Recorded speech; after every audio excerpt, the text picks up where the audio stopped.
At 70 years old, I found myself standing at the entrance of my own beach house in Malibu, the keys trembling in my hands.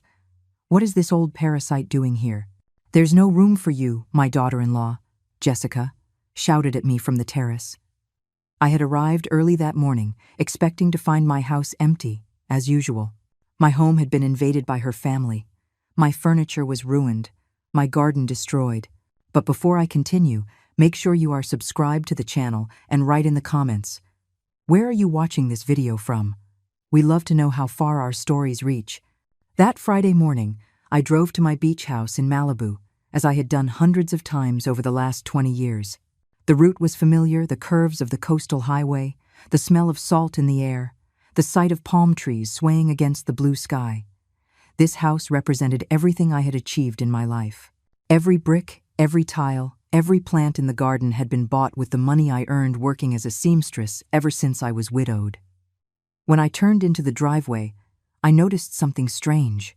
There were cars I didn't recognize parked in my garage. Loud music echoed from the property, a festive sound that seemed out of place in the quiet refuge I had created. As I parked, I felt a tightness in my chest, that sixth sense that warns us when something isn't right. When I got out of the car, the impact of what I saw took my breath away.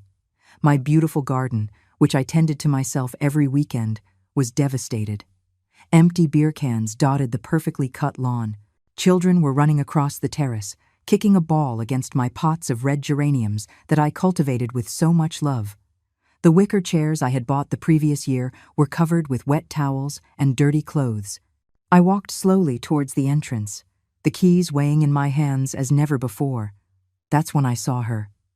Jessica, my daughter-in-law, standing in the main doorway as if she owned the place. She was wearing my favorite apron, the one I had embroidered myself a decade ago. Her eyes had that cold look I knew so well. "Jessica, I didn't know you were here," I said, trying to stay calm despite the chaos around me. "This is my house. I come here every holiday weekend, for the last 20 years. She laughed. It wasn't a normal laugh. It was a sound loaded with cruelty that made me feel small and insignificant, as if I were the intruder on my own property. "Oh, please," she scoffed. "Robert told me we could use the house whenever we wanted. Besides, we're doing something productive here. You just come to complain and ruin our family plans." Before I could answer, more people began to appear behind her. Veronica, her sister, with her 2 teenage sons, her gray-haired mother who looked at me with disdain, an older man in a Hawaiian shirt, a young woman with a baby in her arms, and another man smoking calmly on my porch. They all looked at me as if I were the problem. "Is this the famous mother-in-law you talk about so much?" Jessica's mother asked, sizing me up from head to toe. I thought she'd be more imposing. She seems rather common. The snickers that followed hit me like arrows. There I was, at 70 years old, in my simple travel clothes, being ridiculed by strangers on the property I built with the sweat of my labor. "Where is Robert?" I asked, feeling my heart race. My son needed to be there to explain this absurd situation. "Robert is working, as always," Jessica replied, crossing her arms. "Unlike you, he has real responsibilities. Look, Eleanor, there's no room for you here. The bedrooms are all occupied. The kitchen is being used to prepare food for the whole family, and frankly, your presence is only going to create unnecessary tension." I stood there, paralyzed. She was actually kicking me out of my own house, the house I built brick by brick after my husband's death, the house I worked days and nights as a seamstress to pay for. "Besides," Jessica continued with a venomous smile, "I already spoke with Robert, and we agree that this house needs to be used more. It makes no sense for it to be empty most of the time while you live comfortably in Chicago. We have children who need space to grow." Her words hit me like stones. 20 years building this place after my husband died. 20 years paying every cent of the mortgage with the money I earned sewing clothes for other people's families. 20 years tending to every detail, every plant, every corner of this place that had become my personal sanctuary. "This house is mine, Jessica," I managed to say, though my voice sounded weaker than I would have liked. "I have the deeds. I pay all the bills. Oh, that's enough," she interrupted, raising her voice. "It's always the same thing. That it's yours, that you pay. Robert is your son, isn't he? What's yours is also his, and what's his is also mine. That's how normal families work. The children stopped playing, and everyone watched me in silence. I could feel their eyes judging me, waiting for my reaction. Humiliation burned my cheeks like fire, but something inside me refused to break. One of the teenagers, who seemed to be Jessica's niece, came closer and looked at me insolently. "Why don't you just go to a hotel? There's no space for anyone else here." "All right, dear," I finally said with a smile that came from my soul, but which I knew didn't reach my eyes. "I understand the situation perfectly." Jessica smiled triumphantly, believing she had won. The others seemed satisfied, as if they had witnessed a just victory. They had no idea what they had just unleashed. I walked back to my car with slow, dignified steps. As I drove away to find a hotel, my mind traveled to the past, to when this property was nothing more than a vacant lot full of weeds and dreams. I was 50 years old back then, Robert barely 25. It was just the two of us against the world, and I had made the most important decision of my life to build a refuge for our family. The Pacific View Inn cost me $285 a night, money I hadn't planned on spending because I was supposed to be sleeping in my own bed. But there I was, checking in like any other tourist while my house was occupied by invaders who felt entitled to my property. That night, sitting on the hotel balcony, looking at the lights of my house in the distance, I felt something I hadn't felt in decades. A cold, calculated anger beginning to form inside me. It wasn't that impulsive anger that makes you scream and lose control. It was something much more dangerous. It was the intelligent anger of a woman who had survived poverty, widowhood, and decades of hard work. Jessica had made a fatal mistake. She had underestimated Eleanor Vance. The next morning, I woke up at 6 a.m, after a night of restless sleep. Every time I closed my eyes, I saw Jessica's arrogant smile and heard her venomous words echoing in my mind. I had a quick coffee in the hotel restaurant and decided to go back to the house to try for a calmer conversation. Maybe it had been a misunderstanding. Maybe Robert would show up and put an end to this absurd situation. When I arrived at 8 a.m, I found the front door locked my own door. I had to ring the doorbell as if I were a visitor. Veronica, Jessica's sister, opened it, still in her pajamas and with an angry face. "What do you want now?" she asked, without even greeting me. I explained that I needed to pick up some personal things and talk to Jessica. Her response left me stunned. "Jessica is sleeping, and your things aren't here anymore. We put them in bags in the garage so they wouldn't be in the way." My things, in bags, in the garage, as if they were trash. I felt as if I had been stabbed in the chest. She let me in, but I felt like an intruder in my own home. The smell was different, a mix of strange food, cigarette smoke, and cheap perfume. The living room was unrecognizable, filled with inflatable mattresses and clothes scattered everywhere. When I entered the kitchen, my heart almost stopped. My beautiful kitchen, the one I designed thinking of all the family meals I would prepare there, was completely destroyed. The stove was covered in burnt grease, the sink overflowing with dirty dishes that already smelled bad. My best pans had permanent stains on the bottom. "Where are my porcelain plates?" I asked, my voice trembling. "Oh, some of them broke. The kids were playing and you know how they are. Jessica says they were very old anyway."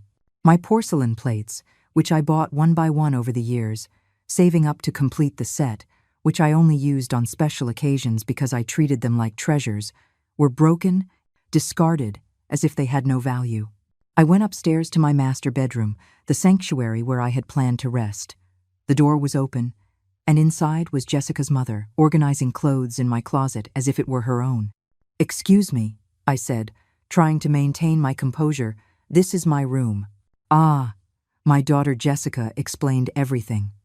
"Don't worry, I'll take very good care of your things. Look, I even organized your clothes in these bags so they don't get wrinkled. My dresses, my blouses, my shoes, all my personal clothing was stuffed into plastic bags like items destined for donation. 2 unknown boys were sleeping in my bed, and my favorite pillows were on the floor, covered in stains." As I took in this surreal scene, I noticed something that caught my attention. My secret closet, That hidden space behind the main wardrobe where I kept important documents and items of sentimental value, was ajar. A place that no one but me should know about. With my heart pounding, I waited for Jessica's mother to leave the room for a moment and went to the closet. The space had been completely violated. My documents were in disarray, some on the floor. The jewelry I inherited from my mother was gone. The property deeds for the house were crumpled, as if someone had looked through them carelessly. But the most alarming thing was finding papers that weren't mine. Legal documents with Robert and Jessica's names on them. I took them with trembling hands and read quickly. It was an application for a change of ownership. They wanted to transfer the house into Robert's name, claiming that I, due to my advanced age and deteriorating mental condition, was no longer capable of managing valuable properties. Deteriorating mental condition. Me, the woman who had managed her finances perfectly for 70 years, who had built a fortune from scratch, who still worked and maintained her financial independence. They wanted to declare me mentally incompetent to steal my house. The paper was dated from the previous week. This confirmed that the invasion hadn't been spontaneous, but part of an elaborate plan to take over my property using the law in their favor. At the bottom of the papers, I found something that chilled me to the bone. A real estate appraisal. It had valued my beach house at $300,000, and there was a handwritten note in Jessica's script. With this money, we can buy a bigger apartment and send the kids to private school. We just need R to sign the papers, and for the little old lady not to cause any problems. The little old lady. That's what they called me behind my back. The little old lady who shouldn't cause problems while they stripped me of everything I had built in my life.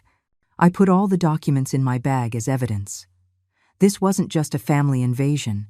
It was a planned robbery, an elaborate fraud to strip me of my life's work with my own blood as an accomplice. I went downstairs silently, and as I passed the hallway, I heard Jessica on the phone on the terrace. She was talking loudly without worrying about being discreet. "No, Mom, don't worry. The lawyer says it's very easy. Since Robert is an only child, he can claim the inheritance in advance due to the mother's incapacity. And once the house is in his name, we can do whatever we want with it. Advance inheritance due to incapacity. They wanted to declare me mentally incompetent to steal my inheritance while I was still alive. Yes, we already sent the fake medical papers. We paid $50 to that doctor from the cheap clinic to sign a report saying she has senile dementia. Robert didn't want to at first, but I explained to him that it's for the good of the children. Fake medical papers, a corrupt doctor, a fabricated report of senile dementia. My own son convinced that stripping me of my property was for the good of the children. I left the house without saying goodbye. There was nothing left to talk about. Words had lost all their meaning. This was no longer a family dispute that could be resolved with conversations and good feelings. This was a war, and they had fired the first shot using the dirtiest weapons possible. Lies, false documents, medical corruption, and the manipulation of my own son. On the way back to the hotel, my hands trembled on the steering wheel. Not from fear, but from determination. I knew exactly what I needed to do. Eleanor Vance would not be a victim of this betrayal. She would be the protagonist of her own justice. On Monday morning, I drove straight to the bank. I needed to verify exactly how much money I had available for this war. For the last 20 years, I had continued to save religiously, even after finishing paying off the house. Every month, I put away $300 from my pension and the income from my sewing work. I learned early on that saved money was power, it was security, it was freedom. The bank manager, Mr. Davis, had known me for 15 years, a serious and professional man who had always respected my financial discipline. "Eleanor, how can I help you today?" he asked with a warm smile. "I need the exact balance of all my accounts, and I need to talk about a sensitive legal matter." When he showed me the numbers on the screen, I smiled for the first time in days. I had $87,000 in savings, plus $23,000 in certificates of deposit, and $12,000 in my checking account. $122,000 in total. Jessica had been mistaken. She thought I was a poor little old lady who depended only on a miserable pension. She didn't know that Eleanor Vance had been a tireless worker her whole life, saving every penny to protect herself from exactly this kind of situation. "Mr. Davis, I need you to freeze any attempts by third parties to access my accounts, and I need an official letter from the bank confirming my mental capacity to manage my finances. Of course, Eleanor. Is there a problem? My family is trying to have me declared mentally incompetent to take my assets. His face grew serious. This is very serious. Do you need a recommendation for a specialized lawyer? Yes, please.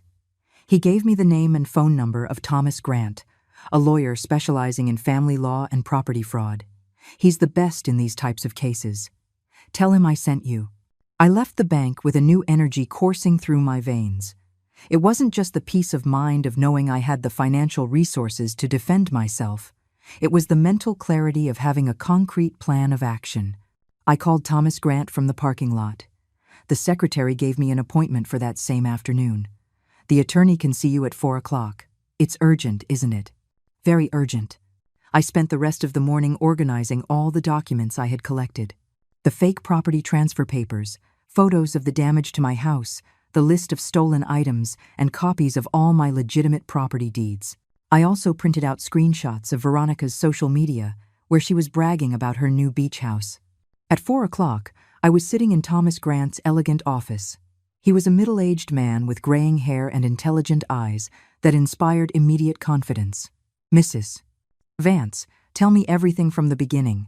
Don't omit a single detail. I narrated the entire story, the invasion of my house, Jessica's humiliations, the fraudulent documents, the fake medical report, the stolen jewelry, Robert's betrayal. He made detailed notes, asking precise questions that showed his experience in these types of cases. Do you have the original property documents? He asked, looking over his glasses. Yes, all of them. The house is 100% in my name. I paid every cent for the construction, and I have all the receipts from the last 20 years. The doctor who supposedly signed the dementia report, has he ever examined you? Never in my life. I don't even know his name. Excellent. This is falsification of medical documents, a federal offense. Do you have any documentation for the stolen jewelry? Yes.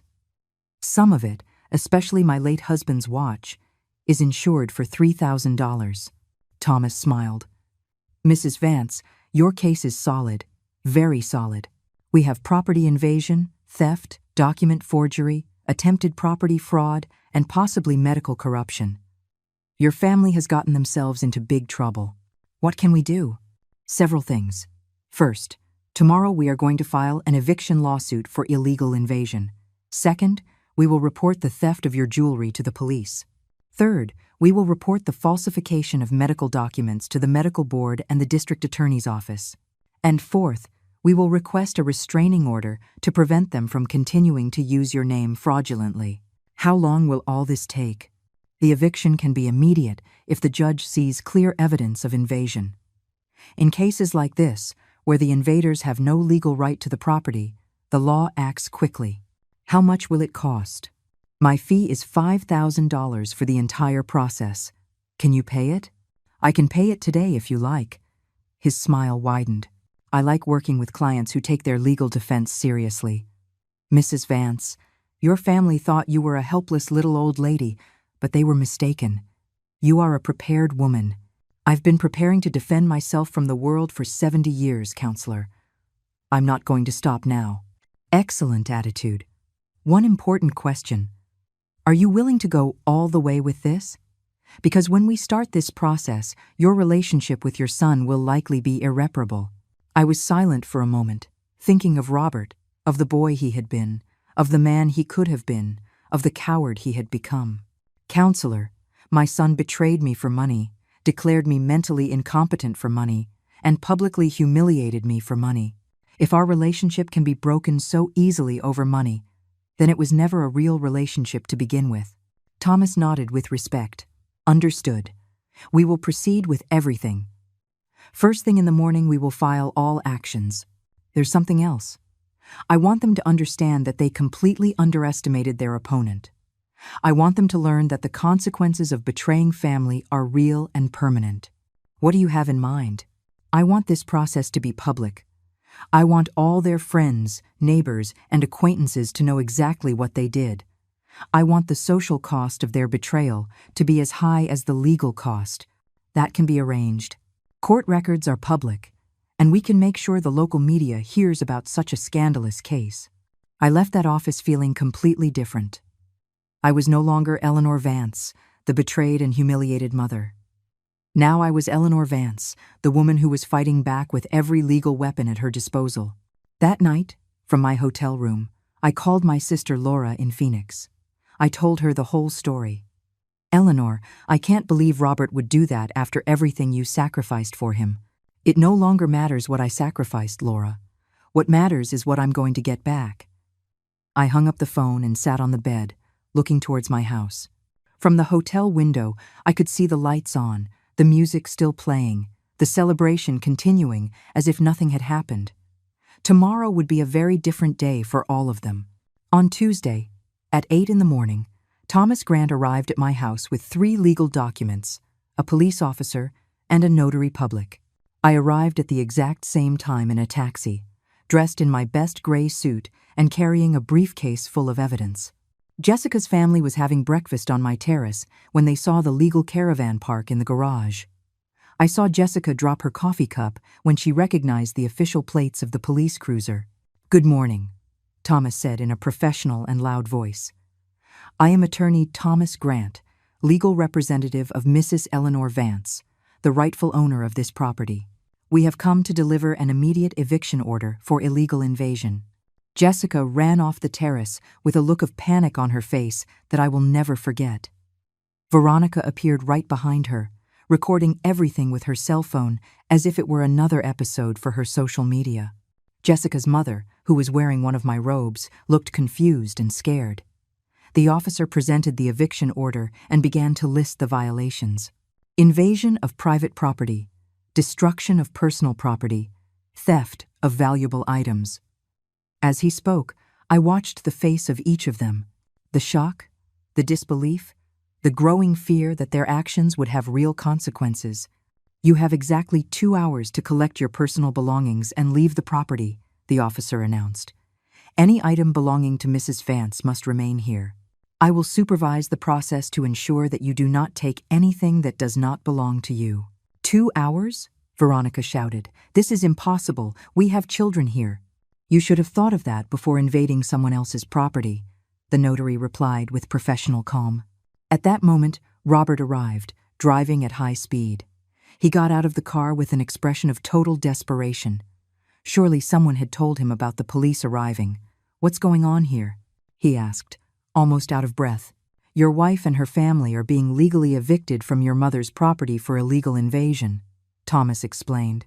"And you are being subpoenaed as an accomplice in a case of attempted property fraud." "Property fraud?" I showed him the documents.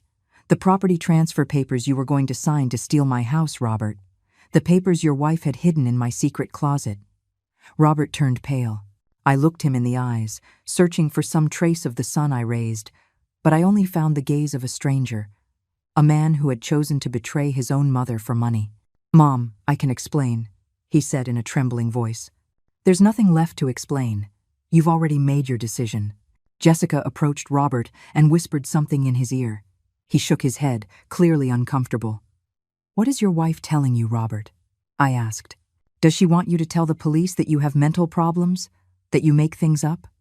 Those words hurt me more deeply than any insult Jessica had uttered. Even in the face of the evidence, in the face of the law, in the face of everything that was happening, they were still trying to label me as mentally incompetent. "Mr. Robert Vance," Thomas intervened, "here is your official subpoena. You have 3 days to appear in family court to answer to the accusations of complicity in attempted property fraud against a senior citizen." "Complicity? But I'm her son. She can't sue her own son." "Mr. Vance," the officer said, "the law makes no exceptions for kinship when it comes to fraud and theft. A crime is a crime, no matter who commits it." The next 2 hours were a spectacle of chaos and humiliation for Jessica's family. From the terrace of my recovered home, I watched as the invasion they had planned so carefully completely unraveled. Jessica's mother was the first to break. After half an hour of crying and shouting, she sat on the stairs and refused to help with the packing. "This is your fault, Jessica," she screamed at her daughter. You told me everything was taken care of. You told me the little old lady had agreed to everything. Mom, shut up and help me pack, Jessica responded, desperately stuffing clothes into plastic bags. The children ran through the house crying and screaming, not understanding why they had to leave the paradise where they had been playing. A boy of about 8 came up to me, with red, confused eyes. Ma'am, why are you kicking us out? We didn't do anything wrong. My heart broke a little. The children were innocent in all this, pawns in their parents' scheme. I'm not kicking you out because you did something wrong, I explained in a soft voice. I'm asking you to leave because this is my house, and your family came here without asking my permission. But my mom said it was our house now. Your mom was mistaken. Jessica heard our conversation and came over, furious. Don't talk to my children. You have no right to confuse them even more. I'm not confusing them. You confused them by bringing them to a house that wasn't yours. This house is ours. Robert is your son. Children inherit from their parents. Children inherit when their parents die, not when their parents are still alive and well. You're already old. What do you need such a big house for at your age? Thomas intervened immediately. Ma'am, every comment you make about my client's age is being documented as additional evidence of age discrimination and psychological abuse against a senior citizen. Jessica fell silent instantly, her face red with anger. Robert had been carrying suitcases to the cars in complete silence, avoiding my gaze. When there were only 30 minutes left, he finally approached. Mom, we need to talk. There's nothing left to talk about, Robert. Look, I admit things got out of hand, but we can fix this. We can reach a family agreement without involving lawyers and police. What kind of agreement? You keep the house, of course.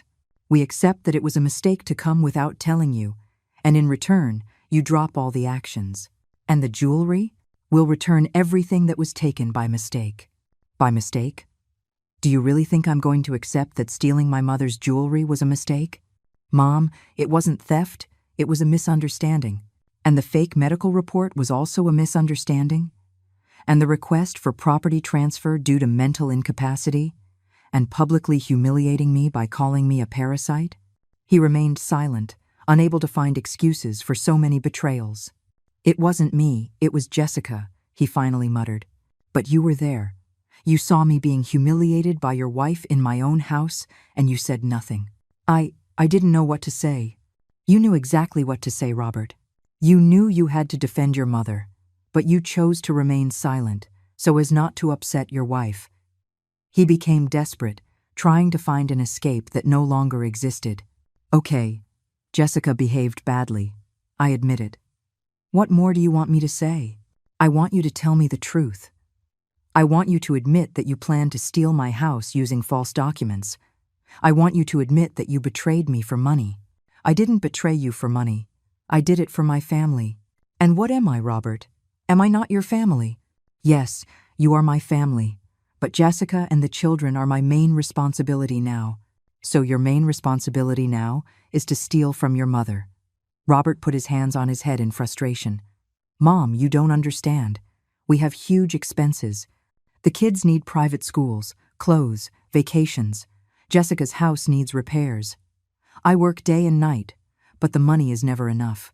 And that's why you decided that I had to pay your bills with my life's work? You live alone in a small apartment. You don't need such a big beach house. It's a waste. There it was. The truth had finally emerged. Robert hadn't betrayed me out of love for his family. He had betrayed me because he thought I didn't deserve what I had worked my whole life to achieve. A waste. I repeated the word slowly, feeling its weight on my tongue. Mom, I didn't mean it in a bad way. My 30 years of working day and night are a waste.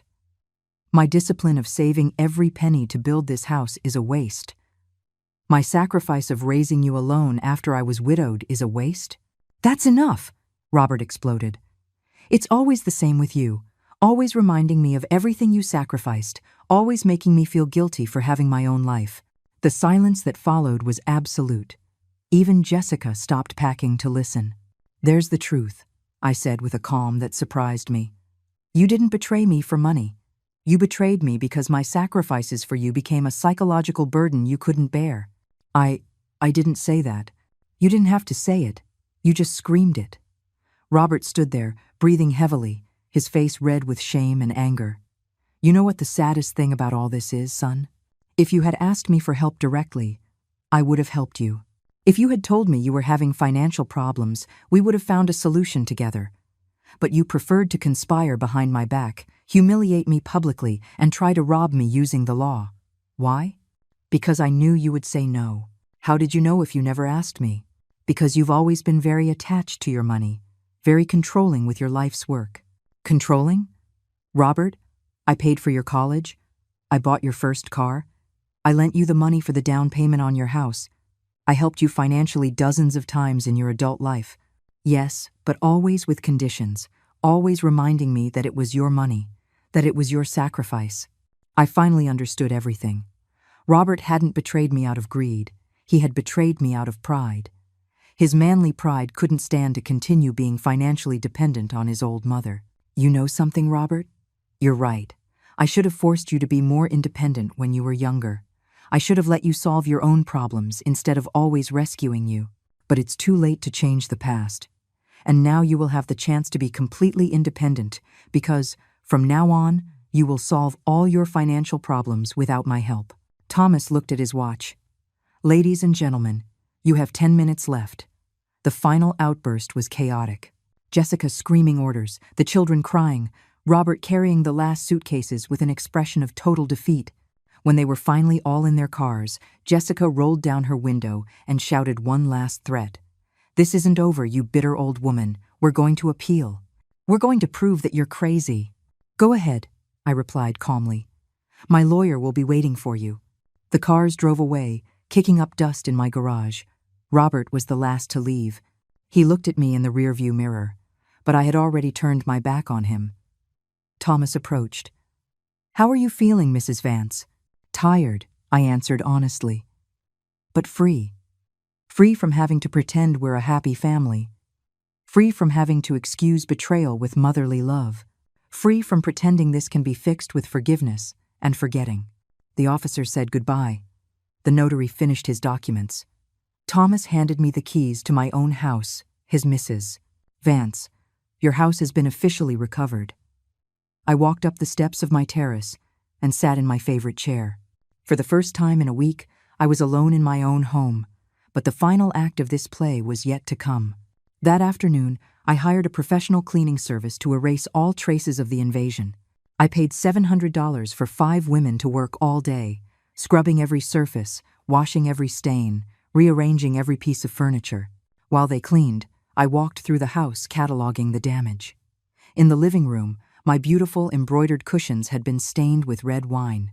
In the master bathroom, I discovered that someone had spilled hair dye in the porcelain bathtub, leaving black stains that refused to come out even with strong products.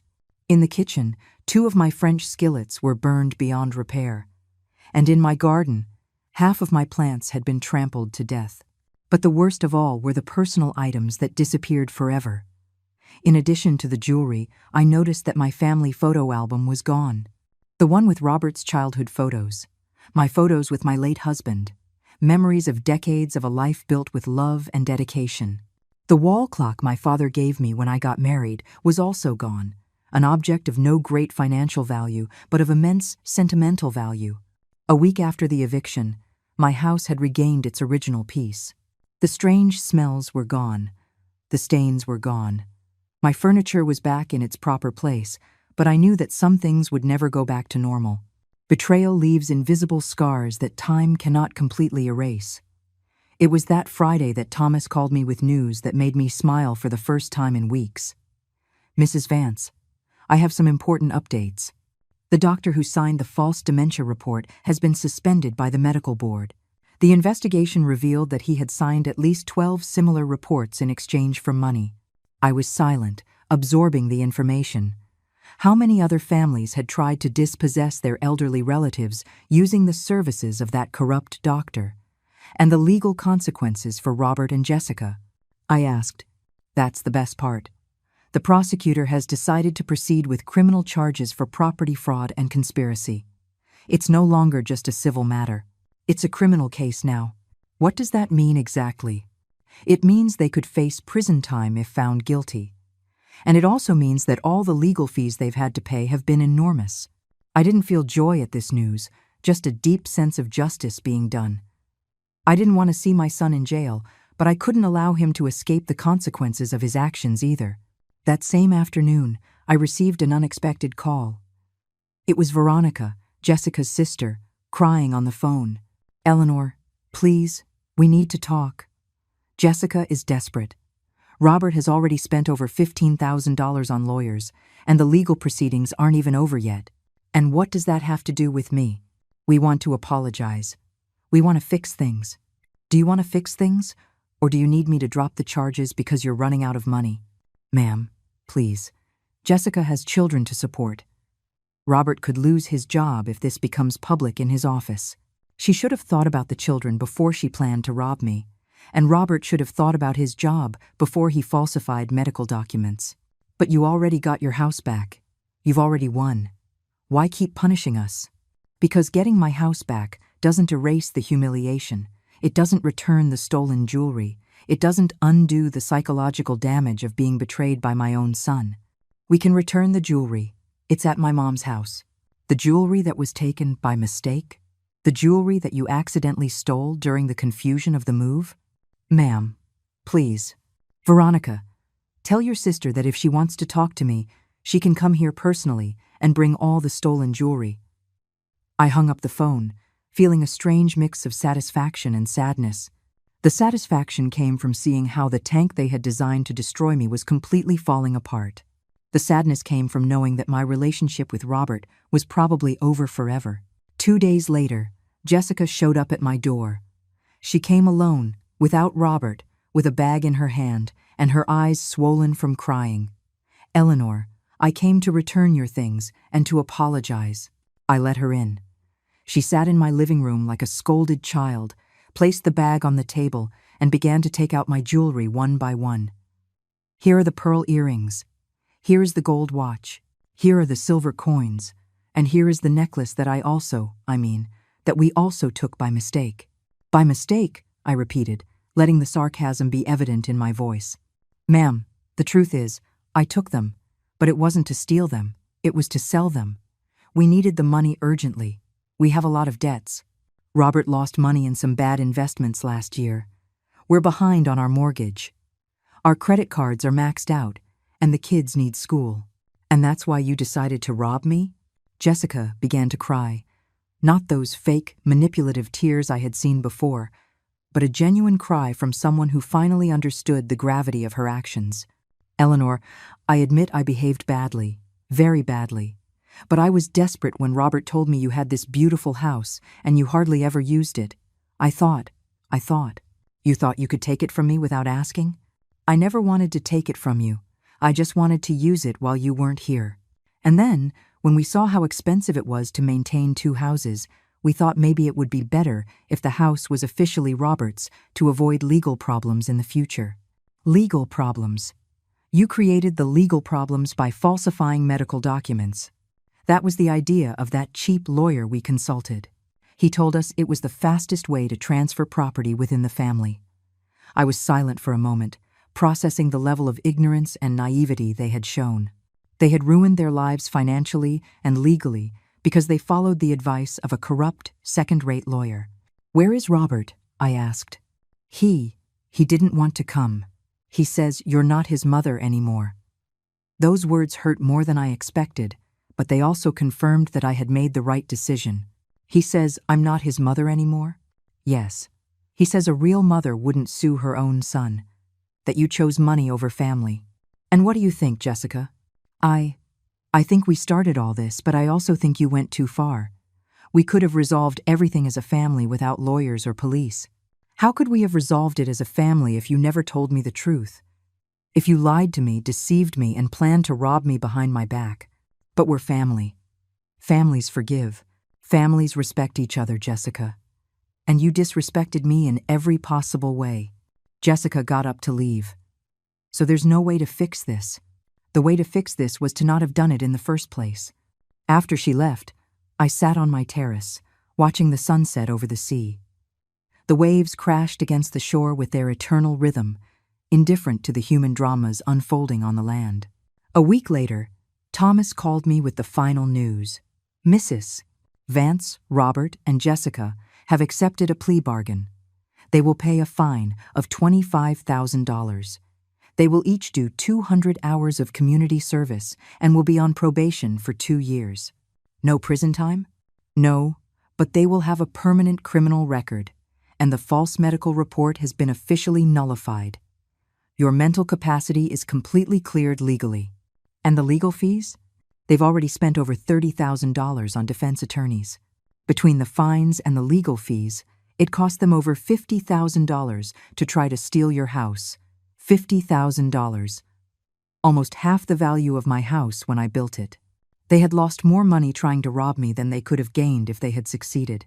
A month after the eviction, I decided to do something I had never done. I hired a part-time housekeeper to look after the house when I wasn't there. Not because I couldn't do it myself, but because I wanted to make sure no one could ever invade it again without my knowledge. Maria was a middle-aged woman who lived near the beach and needed the work. She would look after the house 3 times a week, keeping everything clean and safe.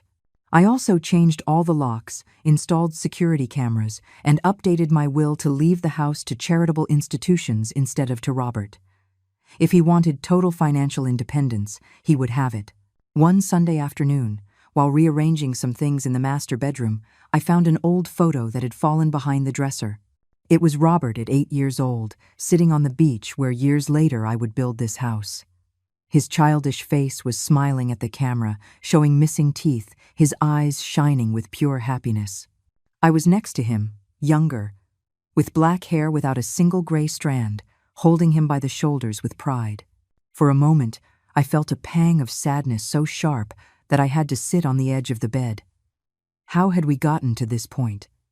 How had that smiling boy transformed into a man capable of betraying his own mother? Where did I go wrong? Perhaps Robert was right about one thing. Maybe I had been too controlling with my money, constantly reminding him of my sacrifices. Maybe I should have found a better balance between helping him and letting him learn to be independent. But did that justify the betrayal? Did it justify falsifying medical documents? Did it justify trying to rob me? No, nothing justified that. Our mistakes as parents can explain some things, but they do not absolve our children of their moral responsibility as adults. Robert was no longer that 8-year-old boy. He was a 45-year-old man who made conscious decisions and now needed to live with the consequences. I put the photo in a drawer. Those memories belonged to the past, and I needed to look to the future. 6 months later, I received a letter from Robert.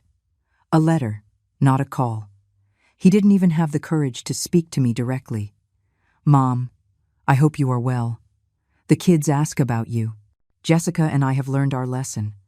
Maybe someday we can be a family again." I didn't answer the letter. Real families don't betray each other for money. Real families don't humiliate their elders. Real families don't plan robberies using false documents. Robert had decided that money was more important than his mother. I had decided that my dignity was more important than automatic forgiveness. The following spring, I decided to spend a whole month at the beach house. It was the first time I had stayed there for so long since the incident. I invited my sister Laura to spend 2 weeks with me. Together, we planted new flowers in the garden, cooked dishes from our childhood, and talked for hours on the porch, watching the sea. "Do you miss him?" Laura asked me one night as we drank tea. Every day, I answered honestly. "But I miss the son I thought I had, not the man he proved to be." "Do you think you'll ever forgive him?" "Maybe. But forgiveness doesn't mean forgetting or pretending that nothing happened. It means accepting what happened and moving on. And for now, moving on means keeping my distance." On my 71st birthday, I received a card from Veronica. Inside was a picture of the children and a note saying they missed me. I was surprised. Of all people, I would never expect a gesture of kindness from her. Maybe she had also learned a lesson from all this. I sent gifts to the children for Christmas, but not to Robert or Jessica. The children were not to blame for their parents' actions. They deserved to know that they still had a grandmother who loved them, even from afar. I started attending a support group for senior citizens in Chicago. There I discovered that my story, unfortunately, was not unique. Many other seniors had faced similar situations with their families. Some had lost everything because they didn't have the courage or the resources to fight back. Others, like me, had found the strength to defend what was rightfully theirs. A woman named Dolores told me that her son had sold her house while she was in the hospital, claiming that she would not be coming home. When she recovered, she discovered she had nowhere to live. Another woman, Carmen, said that her 3 children had emptied her bank accounts while she was battling cancer, leaving her with no money for treatments. Their stories made me realize that what happened to me was not just an isolated family drama. It was part of a larger social problem, the lack of respect for and exploitation of the elderly, often by their own families. I decided to use my experience to help others in the same situation. I started giving talks about the rights of senior citizens at community centers. I shared my story and taught others how to protect themselves legally. I also became a volunteer on a support hotline for elderly victims of family abuse. Every time I managed to help someone defend their rights, I felt that the pain I went through gained a new meaning. A year after the incident, I learned from Laura that Robert and Jessica had divorced. Apparently, the financial pressure and social scandal had been too much for their marriage.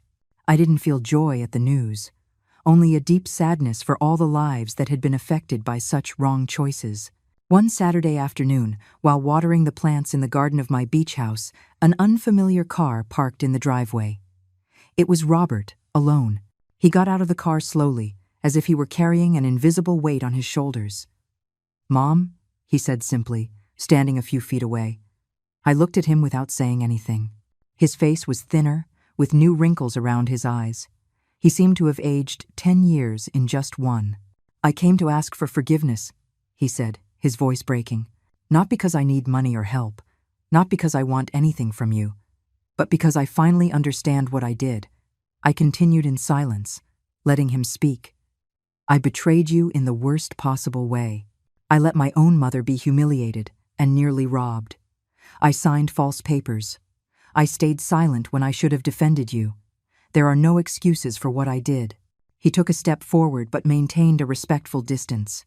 "I don't expect you to forgive me now, or maybe ever. I just wanted you to know that I am deeply sorry and that I completely understand why you did what you did. You were right. You were always right." I looked at the man in front of me, no longer the boy I raised, no longer the son who betrayed me, but a stranger trying to find his way back. "Thank you for coming, Robert," I finally said. "Forgiveness takes time." He nodded, accepting my response not as a rejection, but as a possibility. In the following months, I began to allow the children to visit me occasionally. Their faces lit up the house with a joy I hadn't felt in a long time. I taught them how to make cookies in my kitchen. I told them stories about their father when he was little. I showed them how to take care of the garden. They never mentioned the incident. They had probably been instructed not to talk about it.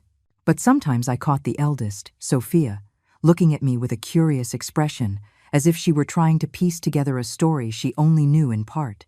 One Sunday morning, as we were planting new tomato seedlings, Sophia asked me an unexpected question.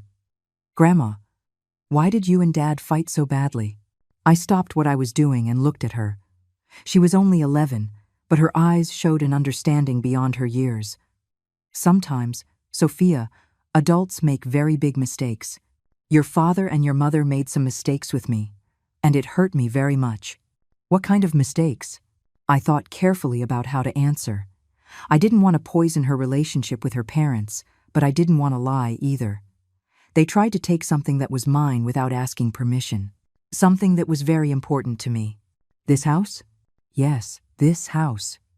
She continued digging a small hole for the tomato seedling, processing the information. "Mom says you were very cruel to them. I made them face the consequences of their mistakes. Some might see that as cruelty. I see it as justice." Sophia planted the seedling carefully, pressing the earth around it with her small hands. "I think I understand," she finally said. "It's like when I take my sister's things without asking, and she tells Mom. I get mad at her for telling, but it's really my fault for taking her things." I smiled, amazed by the simplicity and depth of her understanding. "Exactly like that, dear, exactly like that." That night, after the children had gone, I sat on the terrace contemplating the sunset over the sea. I thought about how things had changed over the last 2 years. I thought about the betrayal, the pain, the fight, the victory, and finally, the slow rebuilding that was happening. Forgiveness didn't come all at once, like a great revelation or a dramatic moment. It came little by little, in small moments of connection, in honest conversations, in shared silences. It wasn't the kind of forgiveness that erases the past or pretends that nothing happened. It was a forgiveness that acknowledged the wound but chose not to let it define the future. Robert would never be the perfect son I had imagined. I would never be the perfect mother he might have wished for.